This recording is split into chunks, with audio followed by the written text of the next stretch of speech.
Adapun percobaan tindak pidana itu mempunyai unsur-unsur seperti adanya suatu niat. Jadi dalam percobaan tindak pidana itu pasti ada niat yang terselubung di benak para tersangka pidana dalam percobaan. Maka niat itu pun pasti harus dipikirkan secara matang untuk melakukan suatu kejadian atau suatu tindak pidana.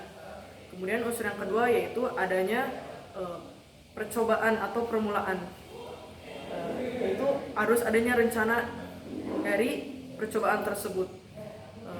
Yang ketiga yaitu harus adanya rencana yang percobaan yang tidak terselesaikan. Manakala percobaan itu pasti sesuatu tindak yang dilakukan tidak selesai. Apabila dilakukan dengan selesai, yaitu berarti bernama percobaan tindak pidana dengan secara selesai. Dan di antara unsur-unsur tersebut, mari kita masuk ke teori.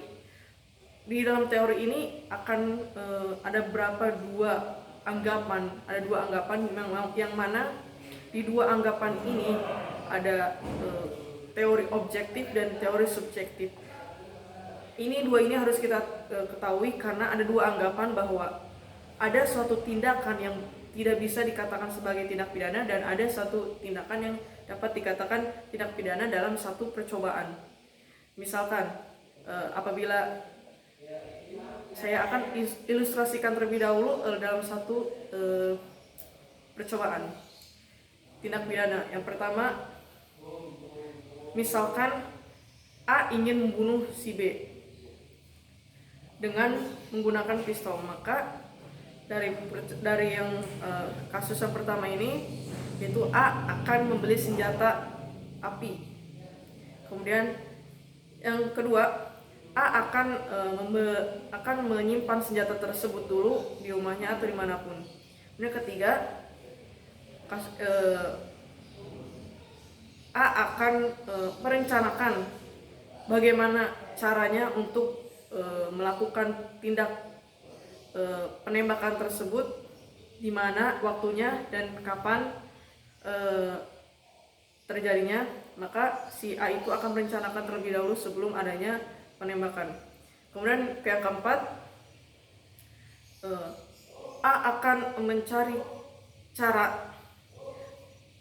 caranya bagaimana untuk melakukan penembakan terhadap si B. Kemudian yang kelima, si A itu langsung eksekusi. A langsung melakukan penembakan terhadap si B. Kemudian yang ke-6, A dinyatakan sebagai tersangka terhadap pembunuhan karena B telah meninggal karena ditembak. Nah, dari enam langkah ini, nah dalam teori subjektif dari percobaan dari niatan dari cara 1 sampai 6 itu, menurut teori subjektif cara 1 sampai 4 itu dikatakan pidana. Mengapa? Karena melalui sifat yang awalnya sudah buruk, awalnya sudah jahat tersebut bisa dikatakan dapat dipidanakan. Makanya masuk ke dalam KUHP nomor 380 dan 384 dalam tindak percobaan pembunuhan berencana. Nah, tetapi menurut teori objektif, yang dapat dipidana itu hanya langkah membunuh nomor 5 dan 6 karena dia sudah melakukan tindak pidana. Maka dari itu apabila pelaku tersangka itu meleset pistolnya dan tidak mengenai tersangka, maka ia tidak bisa dipidanakan menurut teori objektif. Tetapi apabila teori subjektif, dari awal perencanaan, dari niat perencanaan, maka itu bisa dikatakan sebagai tindak pidana. Begitu. Jadi ada teori-teori yang memang bersinggungan pendapat ya. Dan juga ada teori-teori yang dimana percobaan itu adalah percobaan yang dilakukan secara selesai, dan ada juga dilakukannya secara tidak sempurna atau tidak selesai. Misalkan karena penembakannya itu meleset dan juga tidak terkena sasaran. Kalau dengan percobaan selesai, pelaku mengalami seperti meninggal atau luka berat karena terkena tembakan. Begitu sedikit materi yang saya sampaikan. Maaf banyak yang kurang.